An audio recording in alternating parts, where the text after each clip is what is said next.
Royal Sovereign Stakes, the first of the 3-year-old races for the Colts and Geldings over the 1,200 metres. This is a great lineup, this one. All right. From the top, Sacred Falls, the unbeaten Kiwi, now with Chris Waller, 260 to 3. Ashman, $7 to 5. Rebel Dane, 260, solid. Urquidez, whatever you want to call him, 7 to 9, and the rest are big odds. Just got the phone. Sorry, a bit of money around for Casino Sweep, 34 to 26. He was that horse that got beaten on debut at Goulburn or something, wasn't Canberra. it? Canberra. One of the cruelest things I've ever seen. We were in your office and... One of the cruelest things I've ever seen. A real tearjerker. Just got off the phone to Chris Waller. He said describe Sacred Falls as a horse with a really good turn of foot. Will improve as he gets up over a bit of distance, which you can probably read if you look at its form guide. Did he draw comparisons with that other Kiwi he got last week? I asked him, I put him to it, and his exact words were they haven't raced against each other on Australian soil yet. So you read into that whatever you want. Who's pulling the splinters out? Fair.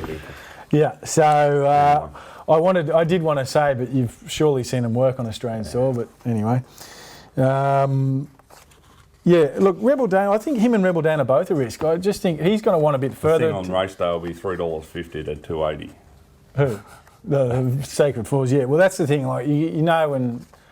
They haven't raced against each other on race day. Yeah, comments like that, and if you see a bit of money, it probably means something. But, look, I've gone with Ashcan. He's not really one of my horses. I wanted to know what John, with the blinkers off and so forth, but I just see him leading this field, and I'm not sure if he'll get much pressure out in front. So I think he can dictate to the rest of the field. At the end of the day, he is Group 1 placed. And he's taken on the cream of the crop throughout his career pretty much. And I think this race, if you take out Sacred Falls, that we don't know, and Rebel Dane, who's a bit of an unknown still at this grade and one in this country, he's definitely the best accomplished horse in this race. And I could have something on him. $5 is a bit skinny. They've already backed him. They like to back John's horses. I don't like backing them when they back them. What have I tipped here? Look, I think Rebel Dane's definitely the horse to beat, but I'm not going to be charging into him at the quote because this is a different ball game. In saying that, Night Exemplar form and Field Marshal form, I think, is very solid. Night Exemplar was a cracking run in the Coolmore down the straight in the spring. Field Marshal's a horse I think we'll see go to another level in the autumn. Yeah, without doubt. He then won easily over Complicate on a Saturday and then came out and won again when, he's probably ready for the paddock or ready for a bit of a break, but he's still got the job done. I do think he's a pretty good horse, but I just don't want to be charging in those odds. For that reason, I could have something small on Urquidez. Yeah, I looked at it too. He's back, he's been gelded. He's a horse that I think with that, that last preparation under his belt, he could possibly go to another level. He sprinted very well fresh when he won. He looked very, very good. He's getting out to $10 now.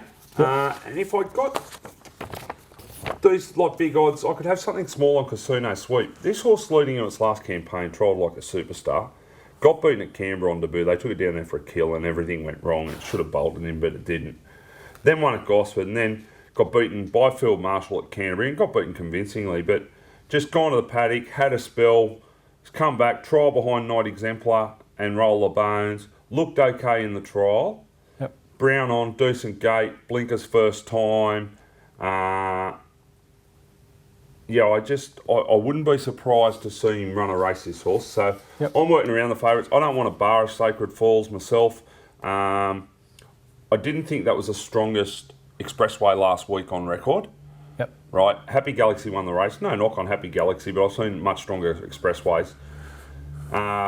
Tougher than ever, the other Kiwi with similar sort of form references. He had his chance and he wasn't good enough.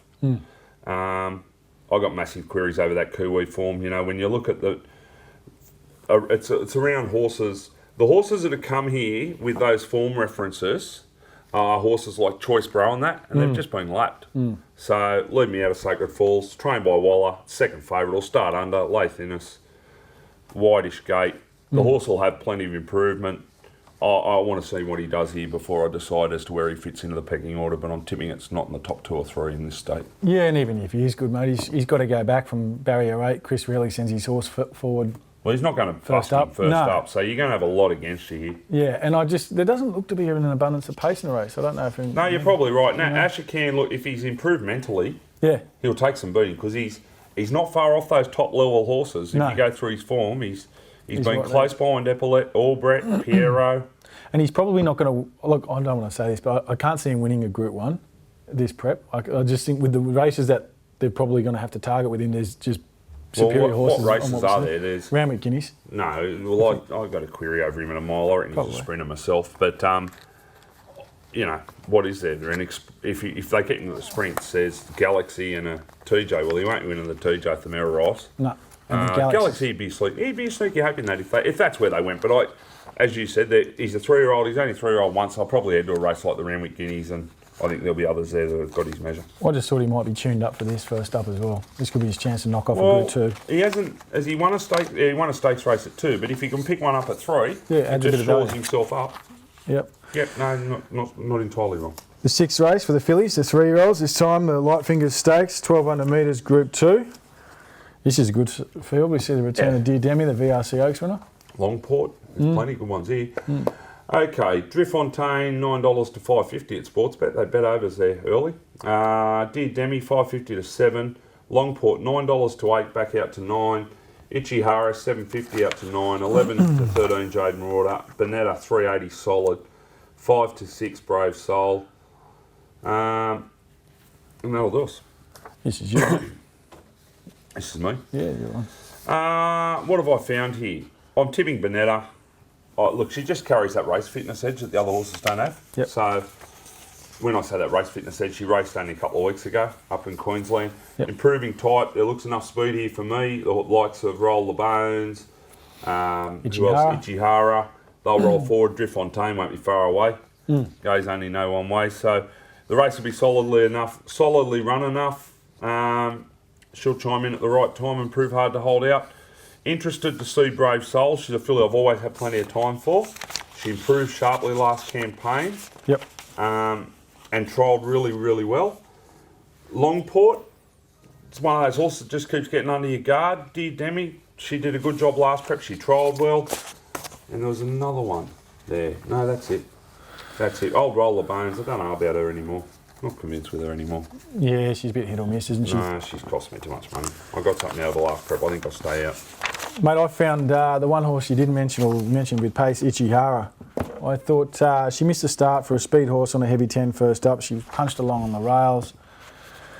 Look, I think she's an 1,100 metre horse, not 1,200 on what I've seen so far. You'll be very sweaty there at the last 100. Yeah, I think so, but she's just got a little bit of fitness. I just want to see her ridden as if it is an 1,100 metre race and not try and cuddle her. And just with that extra bit of fitness, it might get her home. So do I. Choice of words there. No, I want to see her ridden like that Oh, too. right, yeah, okay, sorry. I thought so the other horse in those colours can charge home over the top of it. Well, look, and I just thought this could be a chance for her to get a win over 1,200 metres. I didn't think there was anything too wrong with the run first up, and when those front runners miss the start and get driven along, they invariably get beaten comfortably. She was only beaten 3 1/4, and she was beaten by Whitlam and Moroney Avenue. Whitlam's flying. Whitlam's flying, the older horses. Fillies, That's a recipe for success. I think also just a slightly dry track will help her. I know she's got good wet track credentials, but I just think because she's a speed horse who does tend to tire, it helps her just sort of coming back to a dead or a slow track.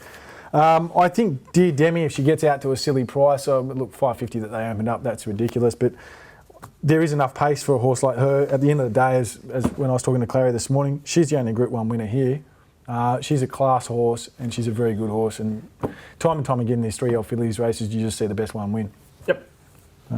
Makes good sense. So they're the two for me, but yeah, Ichihara. Makes good sense.